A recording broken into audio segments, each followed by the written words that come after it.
नमस्कार बच्चों। आज हम पढ़ने और समझने वाले हैं क्लास 8 एसएसटी सामाजिक विज्ञान की असेसमेंट वर्कशीट नंबर 6 यानी आकलन कार्यपत्रक संख्या 6 को।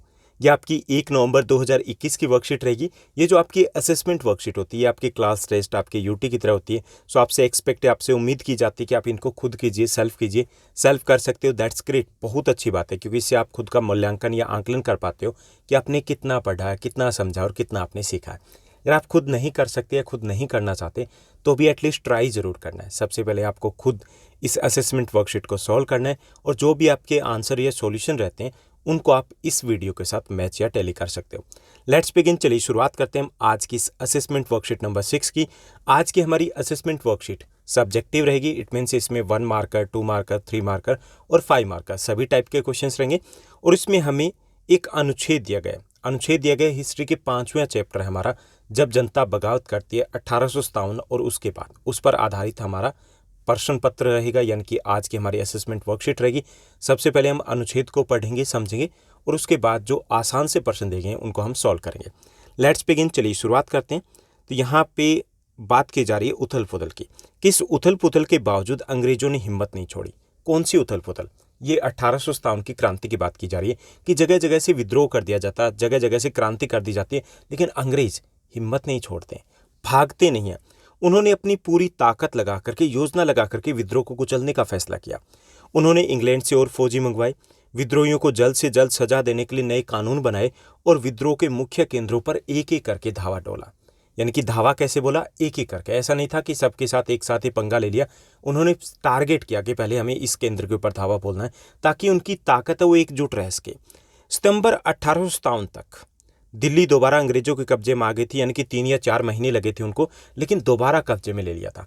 और दिल्ली को सबसे पहले कब्जे में इसलिए लिया गया था कि उन्हें लगता था कि अगर दिल्ली कब्जे में आ जाती है तो विद्रोहियों का, आम जनता का जो भरोसा है वो टूट जाएगा और एक तरीके से उनका जोश है वो खत्म हो जाएगा। और वास्तव में होता भी कुछ ऐसा ही है। अंतिम मुगल बादशाह बहादुर शाह जफर पर मुकदमा चला गया। क्यों चला गया? क्योंकि उन्होंने विद्रोहियों का, क्रांतिकारियों का साथ दिया था। उन्हें आजीवन कारावास की सजा सुनाई जाती है और उनके बेटों को उनकी आंखों के सामने गोली मार दी गई थी। बहादुर शाह जफर और उनकी पत्नी बेगम जिन्नत महल को अक्टूबर 1858 में रंगून की जेल में भेज दिया गया था। रंगून जो पहले बर्मा कहा जाता था, जो हमारा म्यांमार पड़ोसी देश है, तो उसकी राजधानी को रंगून कहा जाता था उस वक्त। ओके, रंगून राजधानी होती थी, उनको रंगून भेज दिया गया। और इसी जेल में नवंबर 1862 में बहादुर शाह जफर ने अपनी अंतिम सांस ली, यानी कि वहीं पर उनकी मृत्यु हो जाती है। दिल्ली पर अंग्रेजों का कब्जा हो जाने का मतलब नहीं था कि विद्रोह खत्म हो चुका था। इसके बाद भी लोग अंग्रेजों से टक्कर लेते रहे। व्यापक बगावत की विशाल ताकत को कुचलने के लिए अंग्रेजों को लगभग अगले 2 साल तक लड़ाई लड़नी पड़ी। यानी इतना भी आसान नहीं था। हालांकि भारतीय जो थे वो बिना किसी योजना के लड़ रहे थे। उनका एक उद्देश्य नहीं था, एक नेता नहीं था, हथियार नहीं थे, कुछ भी नहीं था, लेकिन फिर भी 2 साल तक अंग्रेजों के पसीने छुड़ा दिए थे। मार्च 1858 में लखनऊ अंग्रेजों के कब्जे में वापस चला गया और जून 1858 में रानी लक्ष्मीबाई की शिकस्त हुई और उन्हें मार दिया गया। दुर्भाग्यवश ऐसा ही रानी अवंतीबाई लोधी के साथ होता है और खेड़ी की शुरुआती विजय के बाद उन्होंने अपने आप को अंग्रेजी फौज से घिरा पाया और वे शहीद हो जाती है। तांत्या टोपे मध्य भारत के जंगलों में रहते हुए आदिवासियों और किसानों की सहायता से लंबे समय तक छापामार युद्ध करते रहे।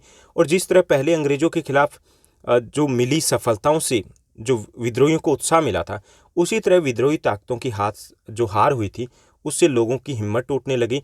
और धीरे धीरे बहुत सारे लोग थे जिन्होंने विद्रोहियों का, क्रांतिकारियों का साथ छोड़ करके वापस पाला बदल लिया और अंग्रेजों के साथ जा मिले थे। तो यहाँ देखिए कि दोबारा से कब्जा जरूर हो गया था, लेकिन अंग्रेजों को एक बात अच्छे समझ में आ गई थी कि अगर भारतीय मिलकर के लड़ते, अगर इनका एक उद्देश्य होता, अगर इनका एक नेता होता, अगर इनकी प्रॉपर प्लानिंग होती, योजना होती, तो शायद अंग्रेजों को अपना बोरिया बिस्तर लेकर के यहाँ से जाना पड़ता। तो ये था कि 1857 की क्रांति में क्या हुआ, उससे संबंधित एक अनुच्छेद। अब इसी पर आधारित है कुछ हमारे प्रश्न। तो चलिए इनको सॉल्व करते हैं, हल करते हैं। पहला हमारा प्रश्न दिया गया, बहादुर शाह जफर को गिरफ्तार करके कहाँ निर्वासित किया गया था, कहाँ पर भेजा गया था? तो 4 विकल्प दिए गए। पहला विकल्प है हमारा अंडमान, दूसरा रंगून, तीसरा लंदन और चौथा सिंगापुर। तो इसमें करेक्ट जो आपका आंसर रहेगा वो बी रहेगा, रंगून उनको भेजा जाता है। उसके बाद दूसरा हमारा प्रश्न है कि निम्नलिखित में से कौन आदिवासियों और किसानों की सहायता से छापामार युद्ध चलाते रहे थे? पहला है रानी लक्ष्मीबाई, दूसरा विकल्प है बहादुर शाह जफर, तीसरा अवंतीबाई लोधी और चौथा विकल्प है तांत्या टोपे। तो इसमें करेक्ट जो आपका आंसर रहेगा वो रहेगा डी, तांत्या टोपे। ओके, तांत्या टोपे वो लंबे समय तक छापामार युद्ध है वो चलाते रहते हैं। उसके बाद तीसरा हमारा प्रश्न दिया गया, मुगल बादशाह बहादुर शाह जफर पर मुकदमा क्यों चलाया गया था? पहला, मुगल बादशाह होने के कारण। दूसरा, 1857 के विद्रोहियों का साथ देने के कारण। तीसरा, अंग्रेजों का साथ देने के कारण। और चौथा, इनमें से कोई नहीं। तो इसमें करेक्ट जो आंसर रहेगा वो रहेगा बी, 1857 के विद्रोहियों का साथ देने के कारण उनके ऊपर मुकदमा चलाया जाता है। चौथा हमारा प्रश्न दिया गया, मुगलों का आखिरी बादशाह कौन था? पहला विकल्प है औरंगजेब, दूसरा बाबर, तीसरा बहादुर शाह जफर और चौथा है अकबर। तो इसमें करेक्ट आंसर आपका सी हो जाएगा। एक बार फिर से देख लीजिए क्वेश्चन नंबर 1 to 4 के आंसर क्या रहेंगे, मैच कर लीजिए। फर्स्ट जो क्वेश्चन है उसका आंसर रहेगा बी, रंगून। सेकंड क्वेश्चन है उसका आंसर रहेगा डी, तांत्या टोपे। थर्ड जो आपका क्वेश्चन है उसका करेक्ट आंसर रहेगा बी, 1857 के विद्रोहियों का साथ देने के कारण। और जो फोर्थ क्वेश्चन है उसका आपका करेक्ट आंसर रहेगा सी, बहादुर शाह जफर अंतिम मुगल बादशाह थे। उसके बाद हमें क्वेश्चन नंबर 5 to 10 दिए गए, इनको भी सॉल्व करते हैं। चलिए देखते हैं सबसे पहले फिफ्थ क्वेश्चन को। फिफ्थ हमारा क्वेश्चन है, बैरकपुर में सिपाहियों के विद्रोह का कारण क्या था, ये हमें बताना है। तो बैरकपुर में सैनिकों में यह अफवाह फैल जाती है कि नई एनफील्ड राइफल में चर्बी वाले कारतूसों का प्रयोग किया जाएगा जिनको मुंह से छीलना होगा और उस पर गाय और सुअर की चर्बी लगी हुई है। यानी कि क्या लगी हुई है? गाय और सुअर की चर्बी लगी हुई है, ऐसी अफवाह फैल जाती है। तो धर्म भ्रष्ट करने की साजिश की अफवाह से सिपाही है वो विद्रोह कर देते हैं। उन्हें लगता है कि अंग्रेज हैं वो हिंदू और मुस्लिम दोनों समुदायों का धर्म भ्रष्ट करना चाहते हैं, उन्हें ईसाई बनाना चाहते हैं। और इसी बात से सैनिक है वो आग बबूला हो जाते हैं और विद्रोह कर देते हैं। छठा प्रश्न देखिए, छठा हमारा प्रश्न है, रानी लक्ष्मीबाई अंग्रेजों के विरुद्ध क्यों थी, हमें बताना है। रानी लक्ष्मीबाई के दत्तक पुत्र को अंग्रेजों ने राजा मानने से इनकार कर दिया था और उनके साम्राज्य को भी छीन लिया गया था, इसलिए रानी लक्ष्मीबाई अंग्रेजों के विरुद्ध थी। उसके बाद सातवां हमारा प्रश्न दिया गया, सातवें प्रश्न को देखिए, अवध पर सहायक संधि क्यों थोपी गई थी, हमें बताना है। तो अवध पर कुशासन का आरोप लगाकर सहायक संधि को थोपा गया था। साथ ही साथ यह भी कहा गया था कि कंपनी सब कुछ दुरुस्त कर देगी जो भी गड़बड़ है। ओके, यानी कि एक आरोप लगाया गया था कि आप ठीक से शासन नहीं चला रहे। वास्तव में शासन था ही अंग्रेजों के ही हाथ में। तो वहां पर नवाब का कोई भूमिका नहीं थी, लेकिन एक आरोप लगाया गया और वहां पर सहायक संधि को थोप दिया गया था। उसके बाद आठवां हमारा प्रश्न रहेगा, चलिए देखते हैं उसको। आठवां प्रश्न है, ब्रिटिश ईस्ट इंडिया कंपनी ने 1857 के विद्रोह को दबाने के लिए क्या क्या प्रयत्न किए थे? पहला, ब्रिटेन से और अधिक सैनिकों को मंगवाया गया। दूसरा, अंग्रेजों के साथ रहने वाले जमींदार थे उनको इनाम दिया गया, यानी कि जिन्होंने अंग्रेजों का साथ दिया था इस विद्रोह में उनको इनाम दिया गया ताकि और जो जमींदार है उनके साथ आ सके। तीसरा, क्रांतिकारियों को जल्दी और कड़ी सजा देने के लिए नए कानून बनाए गए थे। तो ये 3 बड़े कदम उठाए गए थे विद्रोह को दबाने के लिए। उसके बाद 9वां हमारा प्रश्न रहेगा, चलिए देखते हैं।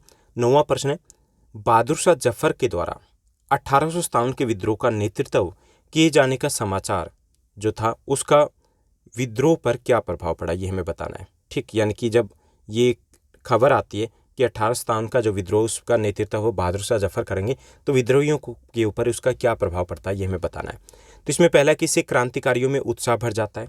दूसरा, अंग्रेज जो अनेक शासक थे उन्होंने क्रांतिकारियों को साथ देने का निश्चय लिया। उन्हें लगा कि हाँ, दोबारा से बहादुर शाह जफर वो देश के शासक बनेंगे, देश के सम्राट बनेंगे, तो उनको भी कुछ न कुछ जरूर मिलेगा।